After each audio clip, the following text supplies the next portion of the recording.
Do you hear us?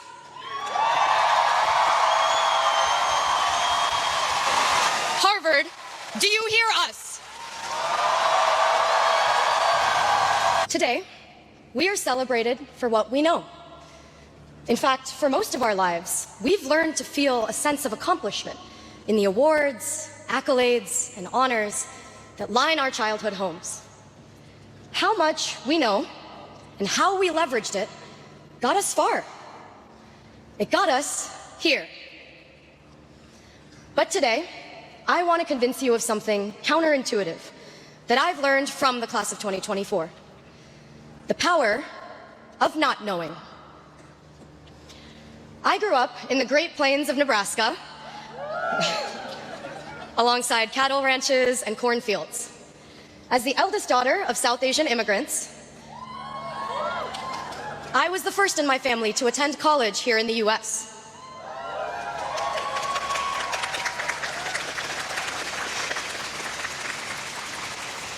There was a lot I didn't know. When it came time, I asked my parents how to apply to colleges, and they too said, I don't know.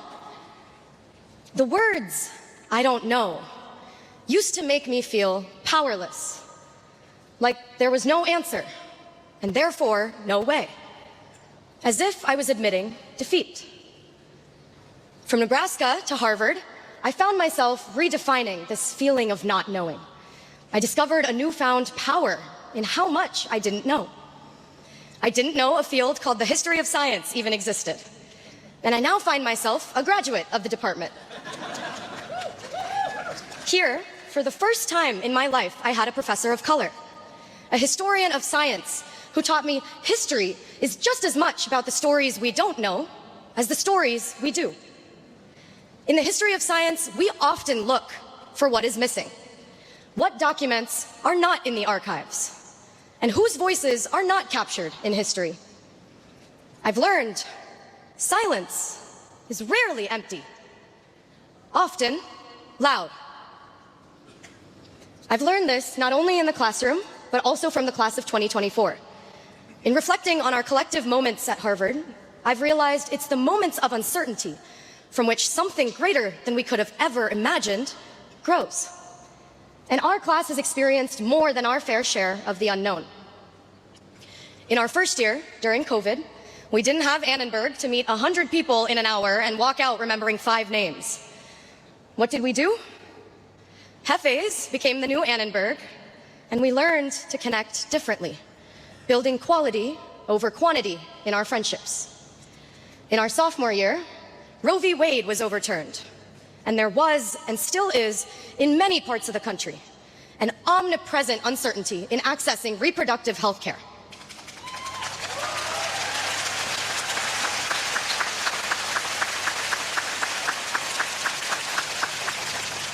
In our junior year, Harvard faced the Supreme Court and the decision to reverse affirmative action. Whether we realize it or not, we've been swimming in uncharted waters. Which brings me to our senior year. A year on campus marked by enormous uncertainty. In the fall, my name and identity, alongside other Black and brown students at Harvard, was publicly targeted.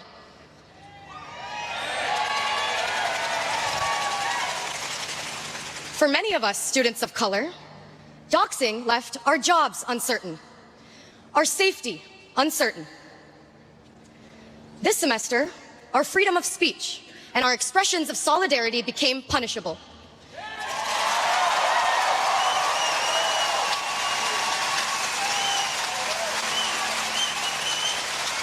Leaving our graduations uncertain.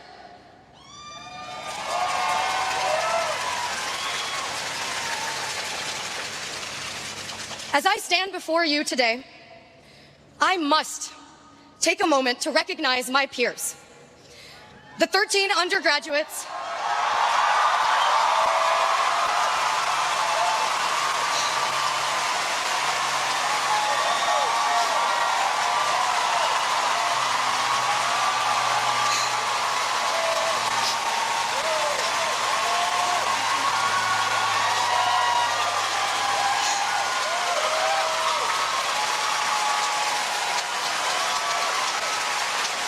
The 13 undergraduates in the class of 2024 who will not graduate today.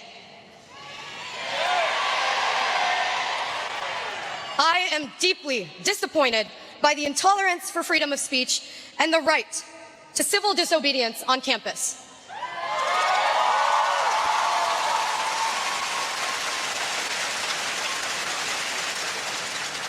Over 1,500 students had petitioned. Nearly 500 staff and faculty had spoken up, all overwhelmingly against the unprecedented sanctions. As an American and as a Harvard graduate, for me, what is happening on campus is about liberty. This is about civil rights and upholding democratic principles.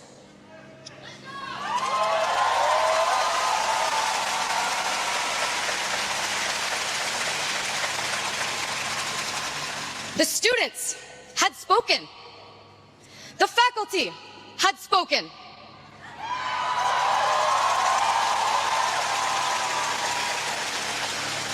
Harvard, do you hear us?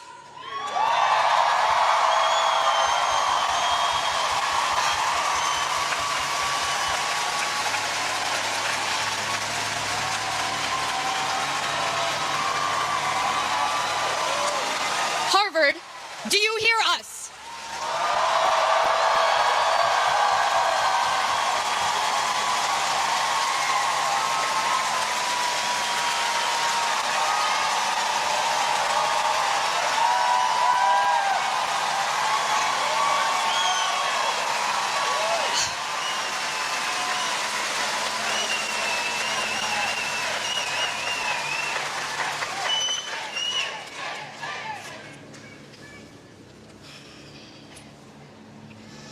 We are in a moment of intense division and disagreement in our community over the events in Gaza. I see pain, anxiety, and unrest across campus. But it's now, in a moment like this, that the power of not knowing becomes critical. Maybe we don't know what it's like to be ethnically targeted. Maybe we don't know what it's like to come face to face with violence and death. But we don't have to know. Solidarity is not dependent on what we know, because not knowing is an ethical stance.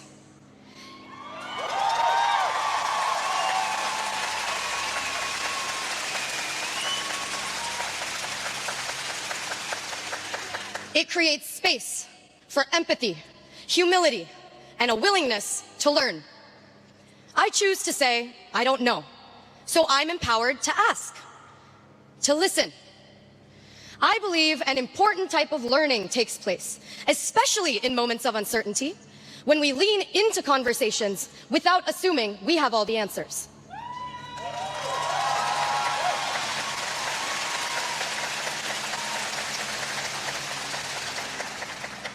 Can we see the humanity in people we don't know? Can we feel the pain of people with whom we disagree? As we graduate, what we know, our material knowledge, may not matter so much anymore. The truth is, it's what we don't know and how we navigate it that will set us apart moving forward. Uncertainty is uncomfortable, but I encourage you to dive into the deep end of discomfort. Engage with the nuances.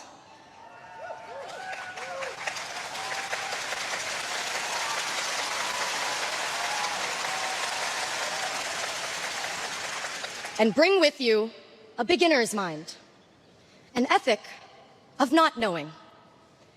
Emily Dickinson had said, "Not knowing when the dawn will come, I open every door."